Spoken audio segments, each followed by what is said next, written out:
जय श्रीराम. नमस्कार. योग वाशिष्ठ सखोल निरूपण या कार्यक्रमात सर्वांचे सहर्ष स्वागत. आज निरूपणाचा 52वा दिवस आहे. आदरणीय यतीन सरांना मी विनंती करतो की त्यांनी निरूपणाला सुरुवात करावी. जय श्रीराम, जय गुरुदेव. रोजच्या प्रमाणे आपण प्रार्थना करूया आणि या सत्राला सुरुवात करू. सगळ्यांनी डोळे मिटून घ्या.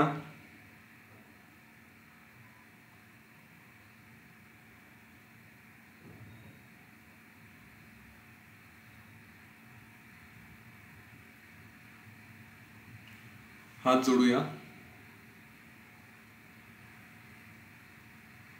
प्रार्थनेसाठी एक खोल दीर्घ श्वास घेऊया.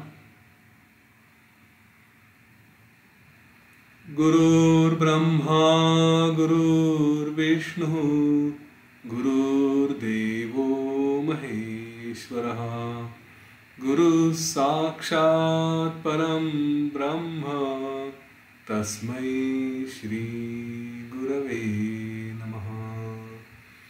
तस्मै श्री श्री गुरवे नमः.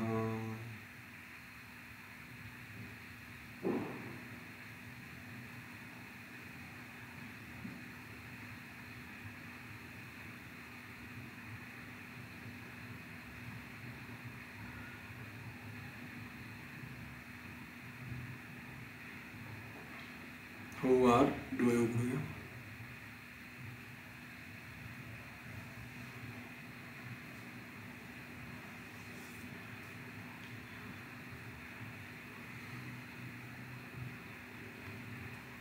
प्रल्हादाला भगवान विष्णूंचा आशीर्वाद मिळाला आणि त्याच्यात तुला ब्रह्मज्ञानापर्यंत घेऊन जाणारा विचार हा फलरूपाने प्राप्त हो असा वर त्यांनी दिला. आणि त्याच्यावर प्रल्हादाने विचार सुरू केला. आपण काल परवा बघितलं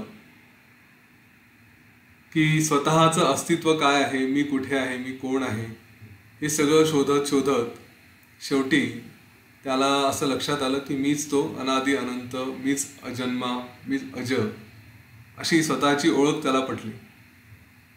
याच्यामध्ये पुन्हा एकदा मी त्या विचार ह्या कल्पनेवरती थोडा भर देईल. मुळात विचार ही गोष्ट अशी आहे, पूर्वी याच्याबद्दल चर्चा झाली आहे, की अनेक कार्य करताना विचारच नसतो आणि जो काही विचार असतो तो बऱ्याचदा वस्तुस्थितीला धरून नसतो. म्हणजे खरंच गुरुवचन शास्त्र हे काय म्हणतात ह्यापेक्षा मी आणि मला काय वाटतं हा विचार फार माणसाला अडकवतो. हाच विचार खरं माणसाला बंधनात टाकतो. माझ्या दृष्टीने आयुष्य फार सोपं आहे. एखाद्या बाबतीत निर्णय घ्यायचा असेल किंवा आणखी काही करायचं असेल तर हा विचार सहज करावा की माझ्या ठिकाणी गुरु असते त्यांनी काय केलं असतं, ह्या ठिकाणी शास्त्र काय म्हणतात, इतकं सोपं निर्णय घेणं असतं. फार क्वचित प्रसंगी असं होतं की कुठेतरी आपले स्वतःचे कन्फ्युजन्स की याच्यात काय करावं काय नाही हे सुचेन असं होतं. पण असे प्रसंग फार कमी आहेत. बहुतेक वेळा तर आपल्याकडे हा पर्याय असतो की सरळ सरळ इथे असते गुरु तर काय केलं असतं, शास्त्र काय म्हणालं असतं, असा विचार करावा आणि त्याप्रमाणे निर्णय घ्यावा. हे कठीण यासाठी जातं की हे काही जुने आतापर्यंतचे संस्कार झालेले असतात. ते संस्कार आपल्याला अशा रीतीने बांधून ठेवतात, हे मन अशा रीतीने बांधून ठेवतं की कितीही बाहेरून कोणीही संस्कार केले, कोणीही कितीही सांगितलं तरी पण पटकन मन वळत नाही.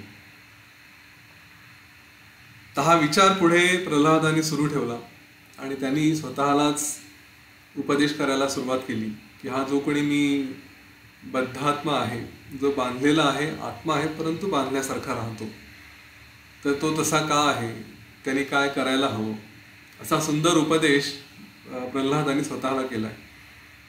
आपण याच्यावर अवश्य विचार करू. आजचं ध्यान, आजचा विचार हा त्या दृष्टीने असेल एक गोष्ट फक्त मी पुन्हा पुन्हा सांगेल की या विचार करण्याच्या प्रक्रियेवरती आणि या विचारावरतीच हा काय विचार असतो याच्यावरती जरूर विचार करा. एरवी जसं सांगितलं जातं की सोचने से पहिले सोचो, विचार करण्यापूर्वी सुद्धा विचार करा की आपण कुठला विचार करायचा. एखादा विचार सहज बसल्या बसल्या कुठला तरी यायला लागला, कुठली जुनी घटना असेल, भविष्यातली चिंता असेल, जे काही असेल, तर त्या बाबतीत थोडं सावध व्हायचं की खरंच याच्या बाबतीत विचार करायचा आहे का, की आपण निव्वळ टाइमपास करतो आहे. कधी कधी असंही होतं की आपल्या डोक्याशी अनेक महत्त्वाच्या गोष्टी असतात, अनेक महत्त्वाचे कार्य असतात, परंतु त्यावेळेस आपण ते कार्यांचा विचार सोडून भलतीकडेच आपलं मन जातं. तर एक स्वतःच्या बाबतीत थोडीशी ही सजगता असणं आवश्यक आहे की अरे मी आत्ता या गोष्टीवरती विचार करू शकतो. कधी कधी मनाला जे काही आपलं कौतुक स्वतःचं करून घ्यायचं असतं, ज्याला आपण मनोरंजन म्हणतो, कौतुक म्हणण्यापेक्षा रंजन, तर त्याला जे काही स्वतःची करमणूक करून घ्यायची असते त्याच्यामुळे काहीही भलते सलते कुठले तरी विचार करत राहायचे, त्याच्यातच अडकायचं आणि नंतर लक्षात येतं की अरे या विचारांनी स्वतःला थकवलंही आणि वेळही वाया घालवला. त्यामुळे या बाबतीत थोडं सावध राहावं, कुठला विचार करतो आहे, आणि कुठलाच नसेल तर फारच छान. त्याला सोपा उपाय हाच आहे, आपल्या मनावरती जर नियंत्रण आणायचं असेल, विचारांना शून्य करायचं असेल, तर प्युअरली आपण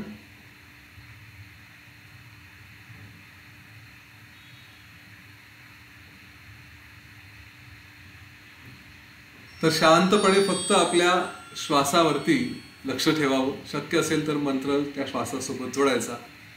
त्यासारखी सुखाची अवस्था नाही. काय विचार करून करून तरी काय आपण करणार आहोत आणि त्यांनी काय प्राप्त होणार आहे, काही घडलेली गोष्ट बदलणार आहे की भविष्यातली गोष्ट आत्ता होणार आहे, काही होत. जे जे शक्य आहे ते ते आपण आपल्या प्रयत्नांनी जरूर करायचं. म्हणून त्या दृष्टीने विचार करायचा असेल तर जरूर करा. तुम्हाला उद्या काय काम करायचं आहे याचा विचार करू शकता, एखाद्या विषय ज्याच्यात जे तुमच्या कार्याशी संबंधित आहे त्याच्यावर विचार करू शकता. पण बाकी रिकामपणाचे विचार करण्यापेक्षा शांत राहिलेलं बरं. तेवढीच निदान आपली मेंदूची शक्ती ही वाचते. तर हा विचार का येत नाही, आपण चांगला विचार का नाही करू शकत, स्वतःचा आत्मविचार का नाही करू शकत, याच्याबद्दलही थोडंसं वर्णन इथे या जो प्रल्हादाने केलेला विचार आहे त्या बाबतीत येतो. असं सहज आपण त्याच्यावरती थोडंसं मनन करूया. सगळ्यांनी डोळे मिटूया, शांत बसू.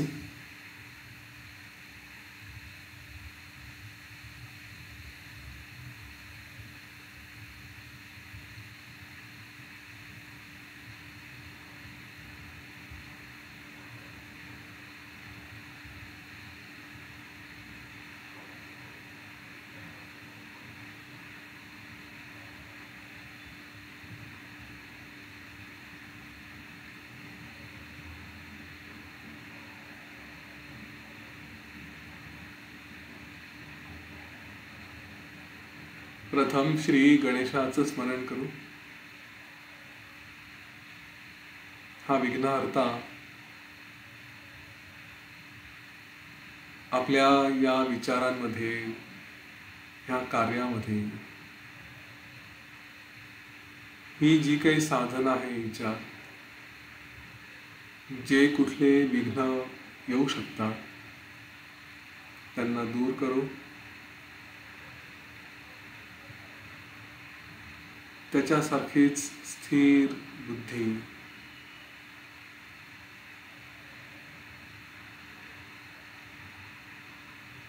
स्थिर विचार आपल्याला देऊ.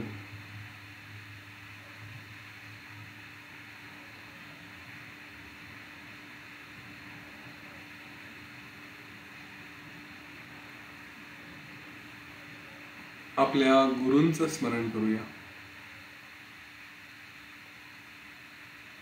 त्यांच्याच कृपेने हे सर्वोत्तम ज्ञान आपल्यापर्यंत पोहोचतंय.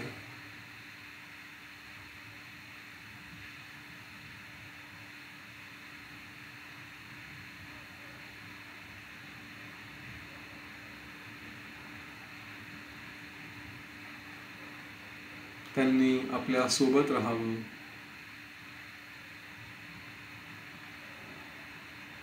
येणाऱ्या ज्या अडचणी असतील, जे धोके असतील, त्यातून आपलं रक्षण करावं आणि हे जीवन सार्थ करावं.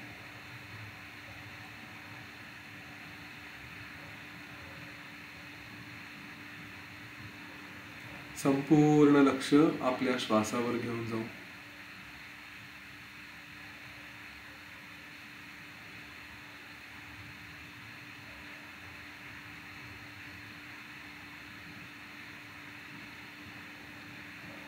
जसा असेल तसा फक्त लक्ष द्यायचं.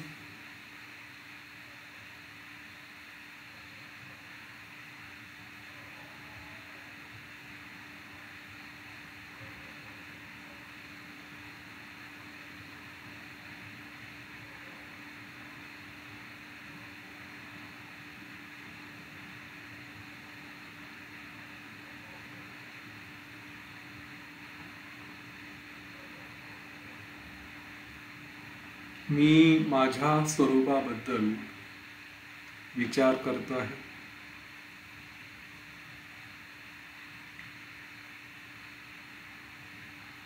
मी शरीर नाही, इंद्रिय नाही,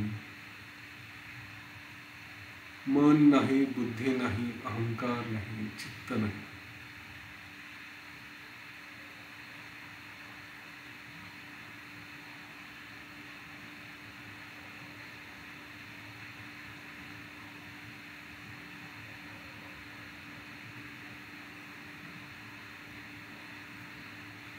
मी अनादि अनंत आहे.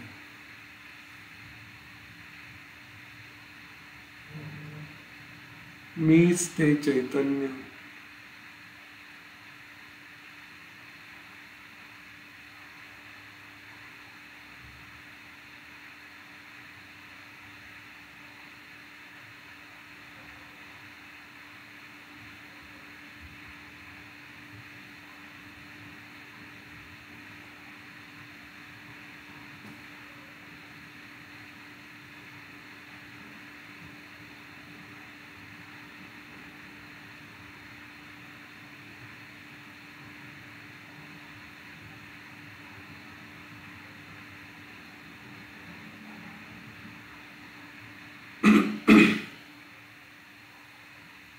हे माझं स्वरूप खरं, पण त्या स्वरूपाशी मला एकरूपही व्हायचं आहे.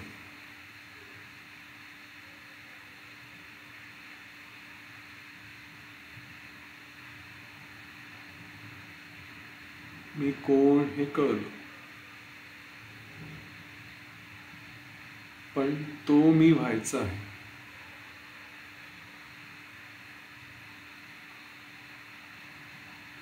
म्हणून आता हा जो माझ्यातलाच आत्मा, ही जी माझ्यातली चेतना, जो स्वतःला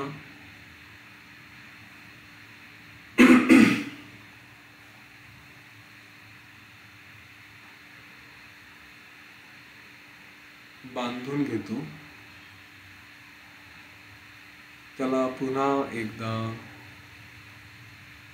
मार्गदर्शन करावं.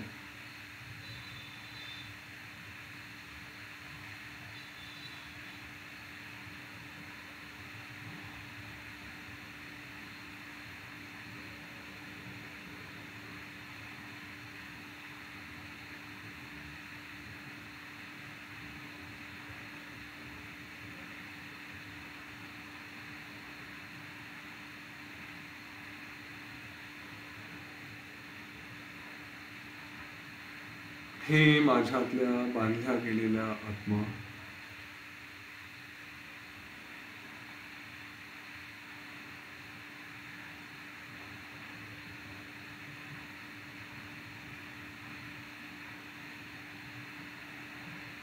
तुला जर स्वतःच्या खऱ्या रूपाचा,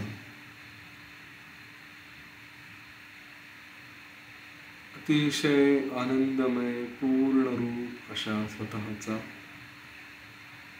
साक्षात्कार व्हावा, त्या रूपाशी एकरूप व्हावं असं वाटत असेल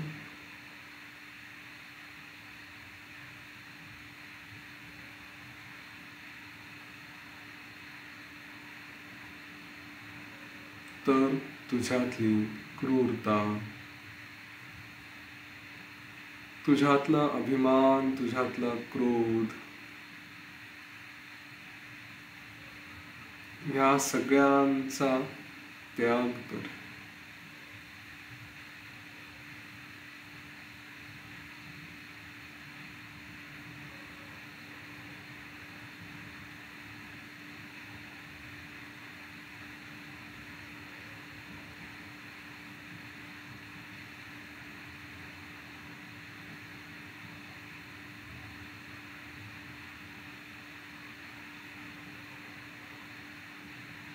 एखाद्या दुर्बल व्यक्तीप्रमाणे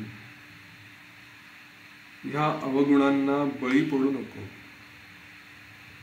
उलट धैर्यवान हो.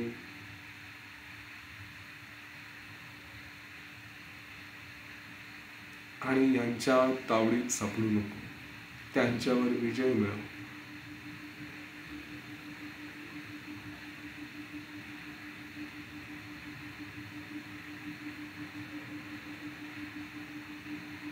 वारंवार वारंवार गुरूंचा उपदेश, शास्त्रांचा अभ्यास, साधू संगती,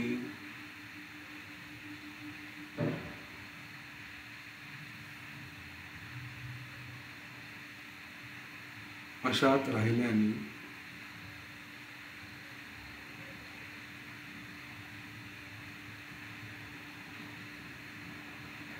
हे सगळं भ्रम आहे. मी त्यांच्यापासून मुक्त आहे.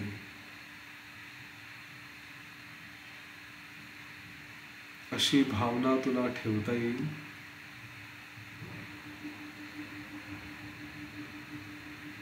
आणि मग हे जे काही मन आहे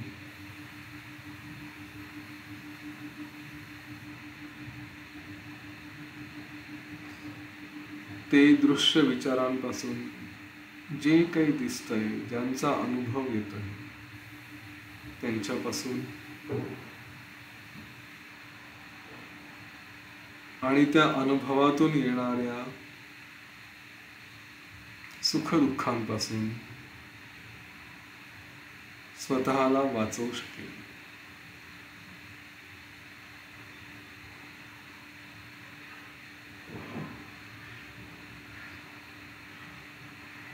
कधी कधी पूर्वीच्या संस्कारांमुळे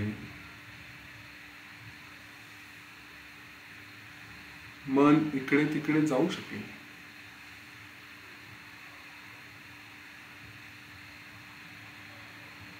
जेव्हा जेव्हा मन असं उड्या मारायला लागेल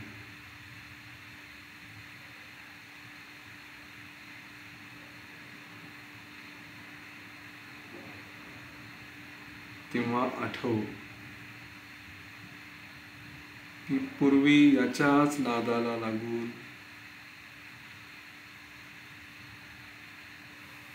बराच काळ दूरदशा आणि मोठाले संकट आपण ओढवून घेतले आहेत.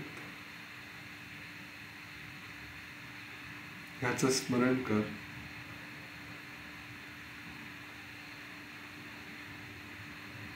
विषय सोडून मी कोण, हे काय आहे, जे काही आहे त्याबद्दल पुन्हा पुन्हा विचार कर.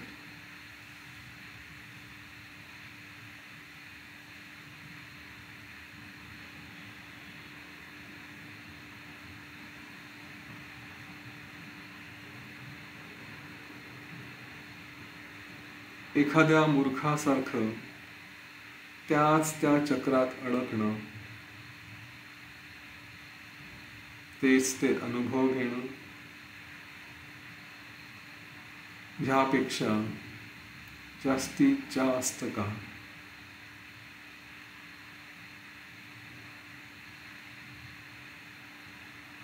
मी केवळ बघतो आहे.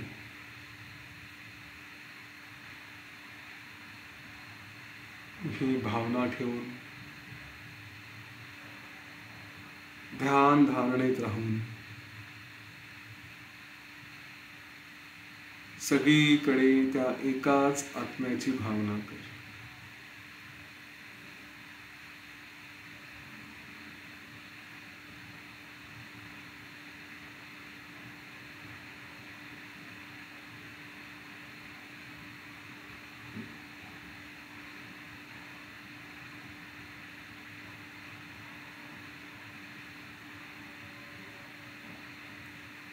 जेवढा विषयात अडकशील तेवढे अनुभव पुन्हा येतील, तेवढाच पुन्हा अडकशील. आणि जेवढा विषयांपासून दूर होशील तेवढे अनुभव पण कमजोर पडतील, त्यांचे संस्कार कमजोर होतील, त्यांच्या प्रतीच्या वासना सुद्धा नष्ट होतील.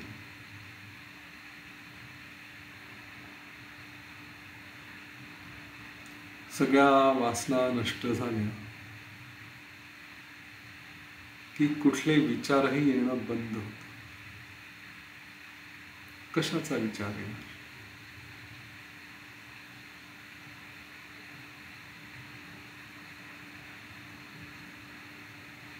व्यवहारात असताना जे जे समोर येईल त्याच्या खऱ्या अस्तित्वाबद्दल प्रश्न कर. हे खरंच आहे?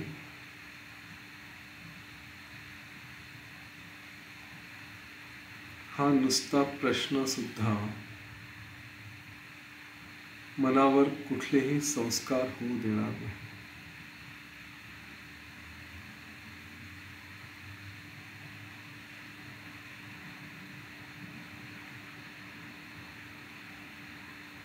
ज्यांचा परिणाम नाही ते स्वतः नाही.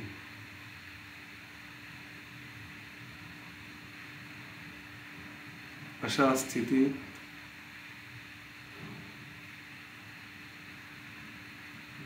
फक्त आत्म्याची समताच उरते.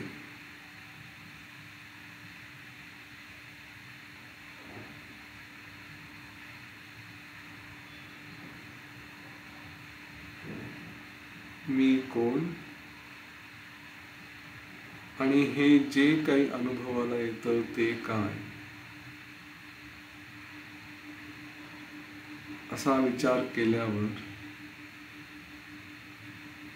सगळे अनुभव, सगळे दृश्य यांचाच उपशम होतो.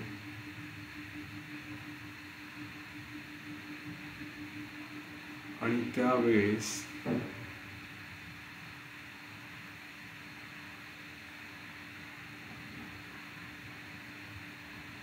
श्रेष्ठ अशी समता, समभाव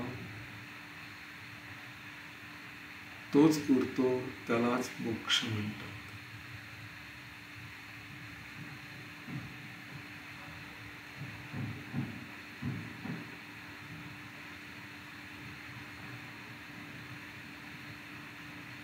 खरंच हे आत्म्या, हे मोक्षाचे विचार किती सहज उपलब्ध आहेत.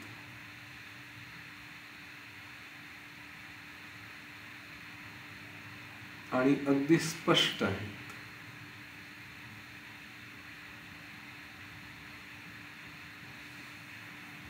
अनेक संतांनी, महात्म्यांनी त्याचा अनुभव घेतला आणि तुझ्यासाठी स्पष्टपणे मांडले.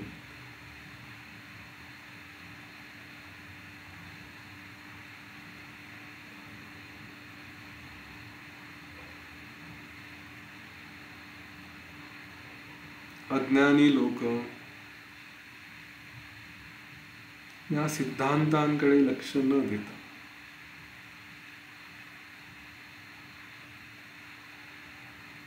वेगवेगळे संकल्प विकल्प करून वेगवेगळ्या भावनांमध्ये अडकून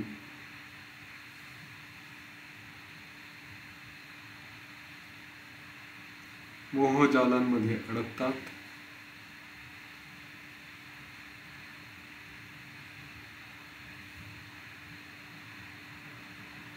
त्याचा परिणाम म्हणून स्वतःची सर्वशक्तिमान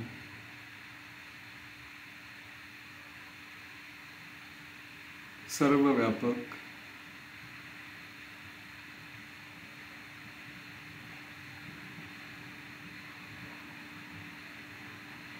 असं अस्तित्व विसरून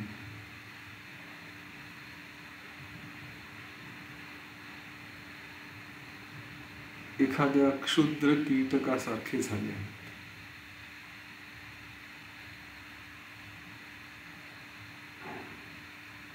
विशेष म्हणजे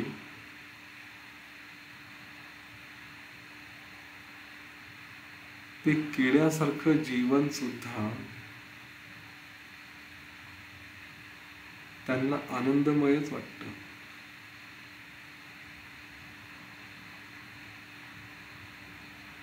त्यांना आत्मज्ञान तर दूर, पण आत्मविचार जरी द्यायला गेलो तरी त्याचा ते तिरस्कारच करतात.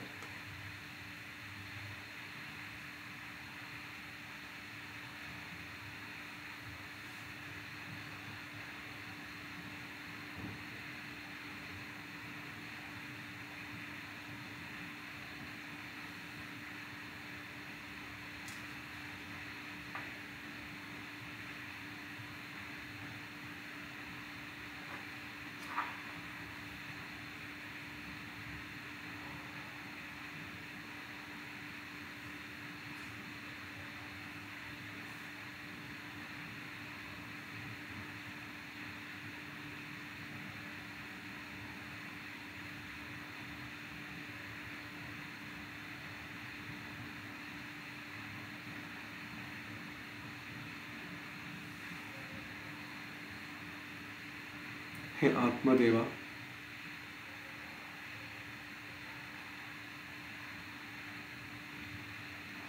तिन्ही लोकांना ज्ञानाचा प्रकाश देणारा तूच, सगळीकडे तुझंच अस्तित्व, तुझीच जाणीव, आणि तरीही तुला ओळखायला इतके दिवस लागावे, हे केवढं आश्चर्य.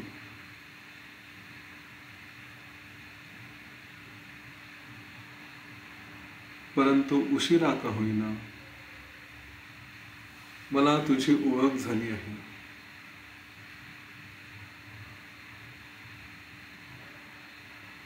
परमार्थ रूपाने तूच प्रकट झाला आहे.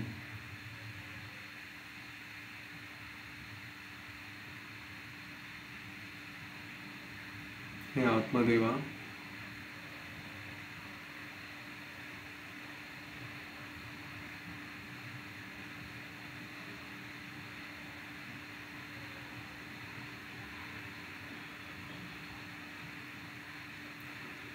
तूच स्वयंप्रकाशी, स्वयंसिद्ध असा उदयाला आला आहेस. अशा त्या स्वतःलाच, त्या आत्मरूपाला मी नमस्कार करतो.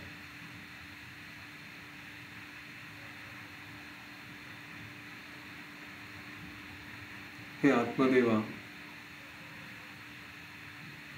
तुझी किती स्तुती करावी, तुझं किती वर्णन करावं.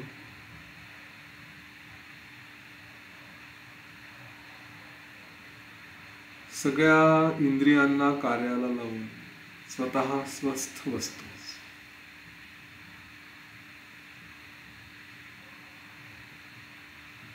ज्याला खरंच ज्ञानाची गरज आहे, ज्ञानाची ओढ आहे, त्याने तुझाच शोध घ्यावा.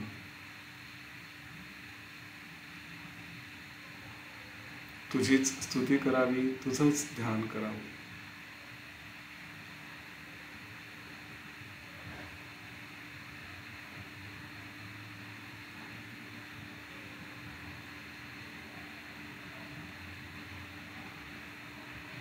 हे आत्मदेवा,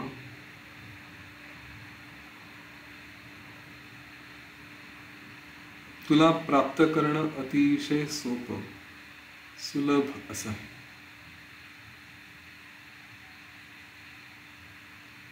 त्याला कुठल्याही सामग्रीची आवश्यकता नाही, कुठल्याही काळ, वेळ, मुहूर्त, शारीरिक स्थिती कशाची आवश्यकता नाही.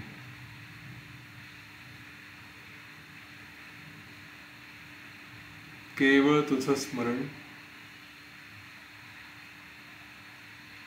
तुला जिंकायला मदत करतं.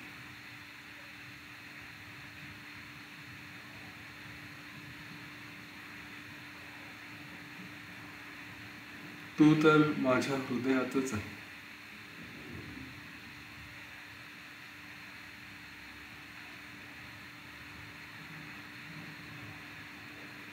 तू हृदयात असून देखील केवळ अविचारामुळे तुझी ओळख पटली नाही,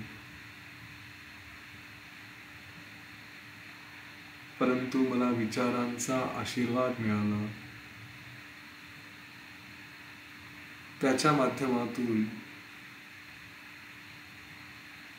तुझं ज्ञान झालं.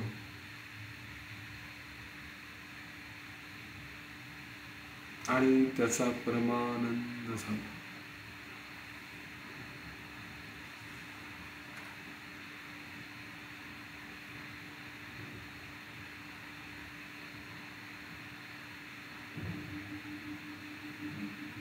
हे आत्मदेवा, तुझं दर्शन झालं म्हणजे सगळं बघितलं.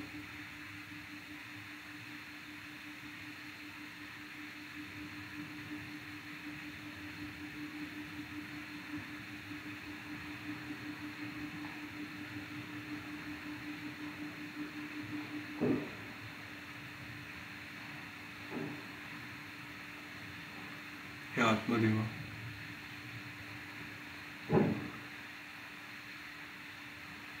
तूच भूत आणि भविष्य,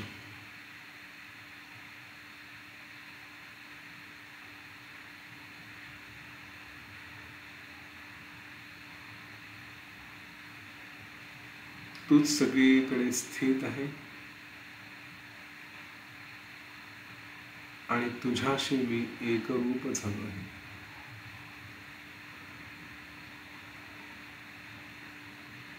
तूच आत्म, तू आणि मी एकच. एकदा तुझ्याशी एकरूप झालो की दुसरं काही उरत नाही.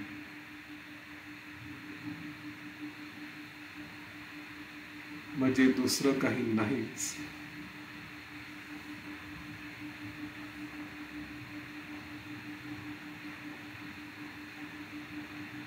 ते मला कसं काय शिवू शकेल, स्पर्श करू शकेल.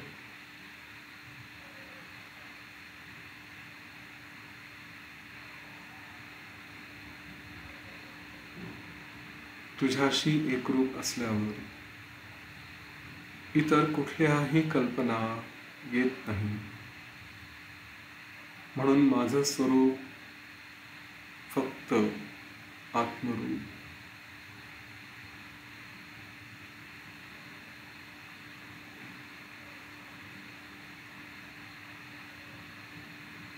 मी म्हणजे शरीर नाही. मग या शरीरावर कितीही सुख येवो अथवा दुःख येवो, मला काही फरक पडणार नाही.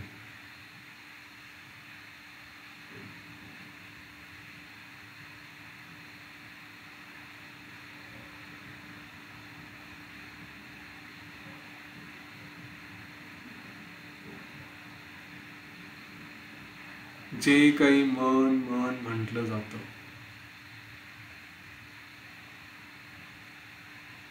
ज्यांनी स्वतःच सुखाच्या आणि दुःखाच्या खोट्या कल्पना निर्माण केल्या आहेत,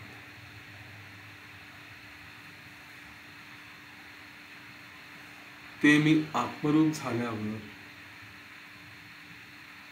कुठेही दिसत नाही.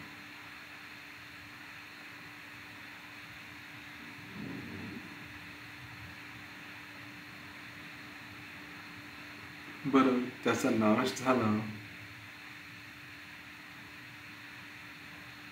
तर माझं काय नुकसान? मुळात जे उत्पन्न व्हायलाच नको ते उत्पन्न झाल्यासारखं वाटणं आणि याच भ्रमाचा नाश, यात कोणाचं काय नुकसान?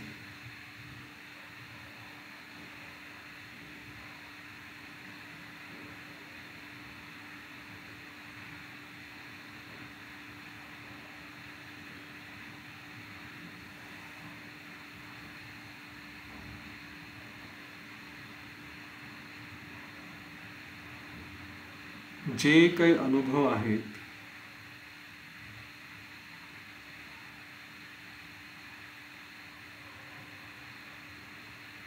ते सगळे तुझे म्हणून म्हटले जायचे.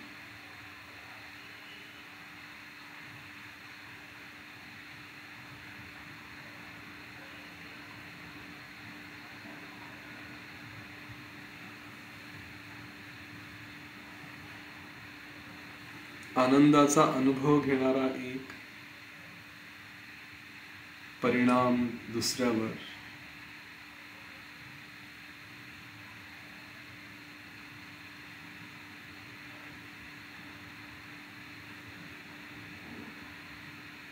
आणि यांच्याकडे साक्षीत्वाने बघणारा तिसरा. आनंद असो अथवा दुःख असो, परिणाम शरीरावरती,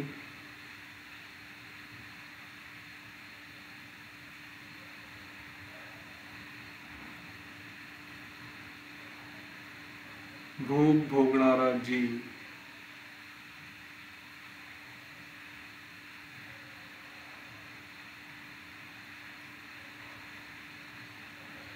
पण सगळं काही तूच करतो असा तुझ्यावरचा आरोप.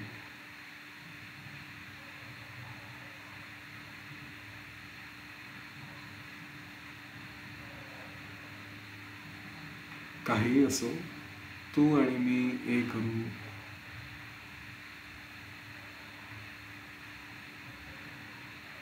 मला कुठलेही भोग भोगण्याची किंवा त्यागाची अशी काही इच्छा नाही.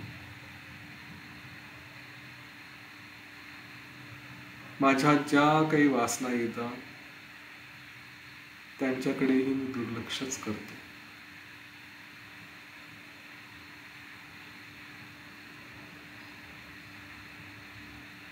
आतापर्यंत ह्या वासनांनी खूप छळलं,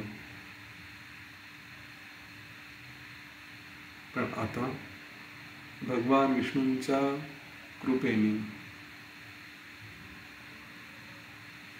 मी कोण ह्याचं मला ज्ञान झालं आणि अज्ञानातून मी कायमचा सुटलो.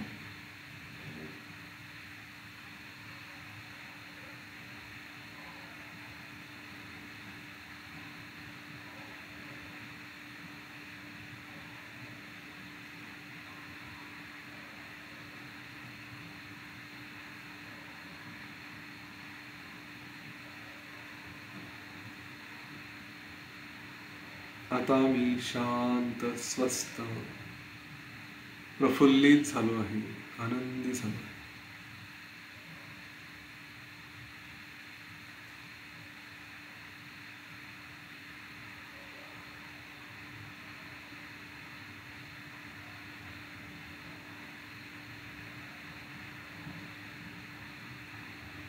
ओम गुरवे नमः. ओम गुरवे नमः.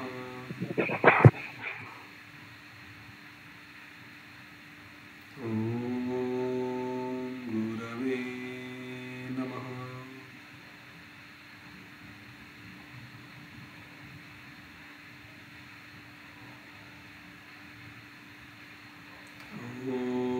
शांती शांती शांती.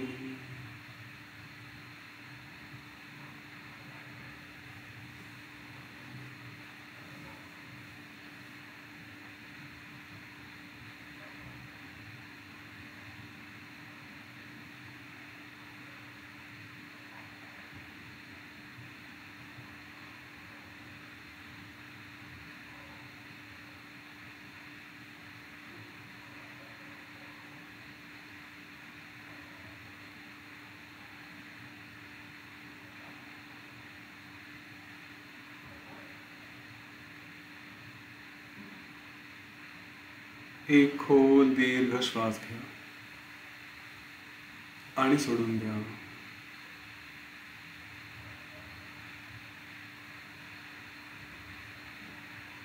आणखी एक खोल दीर्घ श्वास घेऊया आणि पूर्णपणे सोडून द्या.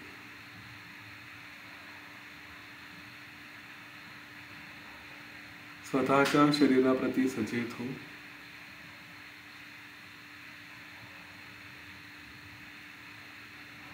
ह्या वातावरणाप्रती सचेत हो.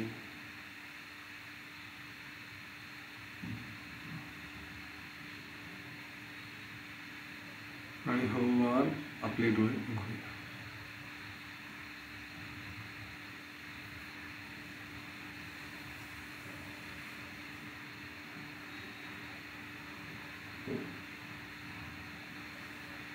जय श्रीराम.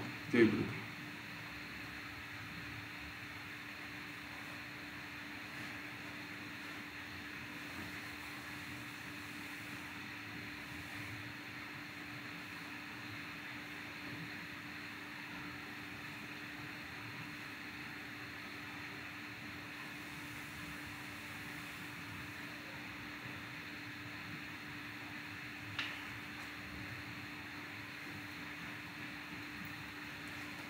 उद्या हाच विचार पुढे चालू ठेवू आणि त्याच्यानंतर दैत्यभूमीत काय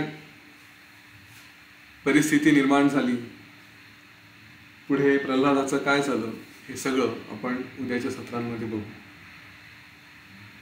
मुळात हा स्वतःला केलेला उपदेश हा फार आवश्यक आहे. अनेक ठिकाणी आपण अडकतो, फसतो. ह्याच्यातलं सगळ्यात महत्त्वाचं की इतिहासात याच्यातून आपल्याला काय मिळालं हे बघावं. जेवायला बसलो आहोत, असं म्हटलंय 25% आपलं पोट रिकामं ठेवावं, पण काहीतरी खूप टेस्टी पदार्थ दिसले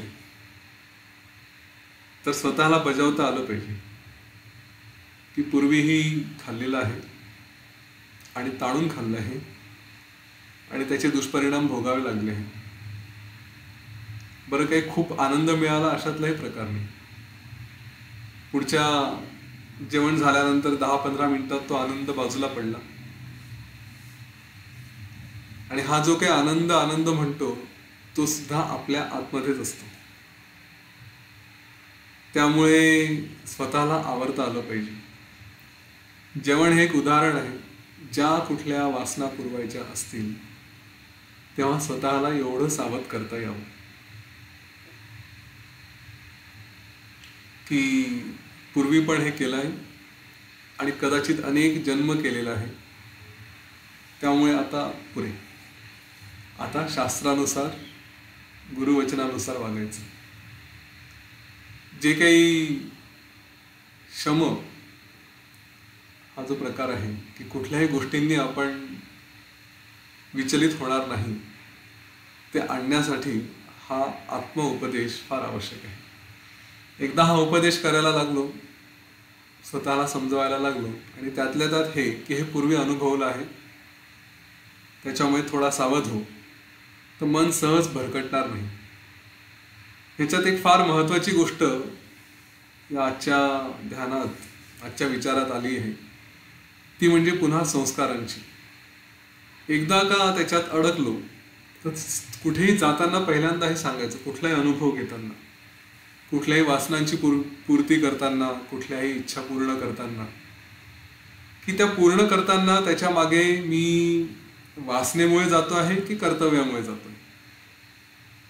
म्हणजे पुन्हा भोजन करायचं आहे, जेवायला बसतो आहे, तर शरीराला चालवणं हे कर्तव्य आहे म्हणून शरीर तिथे जेवायला बसतो. ताटात वाढलेल्या सगळ्या पदार्थांचा थोडा थोडा आस्वाद घ्यायचा म्हणून तो केला जातो.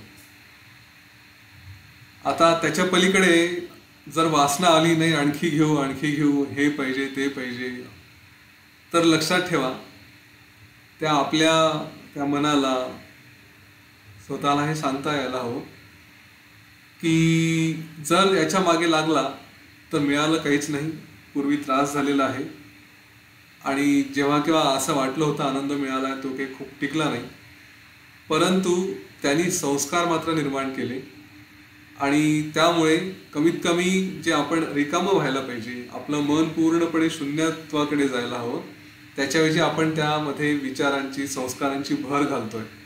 त्याच्यामुळे आज एक, उद्या दुसरं, परवा तिसरं, आणि हे पुन्हा कधी काही पुन्हा उगवेल, पुन्हा आपल्यामध्ये ते विचार येतील आणि पुन्हा त्याच्यातच अडकून राहू. त्याच्यापासून जर दूर राहू शकलो तर हे विचार, हे संस्कार हळूहळू कमजोर होतील, अशक्त होतील आणि एकदा ते कमजोर व्हायला लागले की आपल्या मनामध्ये जे काही टोटल एकूण संख्या जी काही विचारांची असेल, आकर्षणांची असेल, विषयांची असेल, त्या विषयामधून एक एक जर संख्या कमी व्हायला लागली तर हळूहळू आपलं मन सुद्धा रिकामा व्हायला लागेल आणि ती खरी सम अशी अवस्था. त्या बाबतीत नेहमी सावध राहता यायला. हाच विचार आपल्या जीवनामध्ये आपल्याला जेव्हा काही साध्य करायचं असेल, म्हणजे मी पुन्हा सांगेल, परीक्षेला बसले आहात, UPSCची तयारी करत आहात, IITची तयारी करत आहात, तर अशा वेळेस आपले विचार, जे काही आपला वर्ष, 2 वर्ष, 4 वर्षाचा उद्देश आहे की ज्याच्यामध्ये ही परीक्षा आपल्याला पूर्ण करायची आहे, तेव्हा आपले विचार त्या संपूर्ण काळात जितक्या लवकर होतील तितक्या लवकर शून्य करणं हे आवश्यक आहे. आणि म्हणून लवकरात लवकर सगळ्या आकर्षणांपासून दूर, सगळ्यांपासून स्वतःला वाचवणं आणि केवळ इथे शास्त्रामध्ये जे काही मार्ग सांगितलेले आहेत की साधू समागम, संत संगती, गुरु, शास्त्र यांचं अभ्यास, म्हणजे आपले गुरु म्हणजेच आपले मेंटर्स, आपलं शास्त्र म्हणजे आपले अभ्यासाची पुस्तकं, यांच्यासोबत जास्तीत जास्त जोडत जावं, जेणेकरून आपले जे काही आकर्षणांची संख्या आहे ती कमी कमी होत जाते आणि आपल्याला जे काही मिळवायचं ते लवकरात लवकर मिळायला लागतं. हे मन आणि आपला अभ्यास, आपलं आचरण, आपलं ध्येय, ह्या गोष्टी एकरूप होतात. तोच आपल्यासाठी आत्मदेव, तोच आपला योग. अशा रीतीने हे ज्ञान आपण आपल्या व्यवहारात निश्चितपणे आणू शकतो.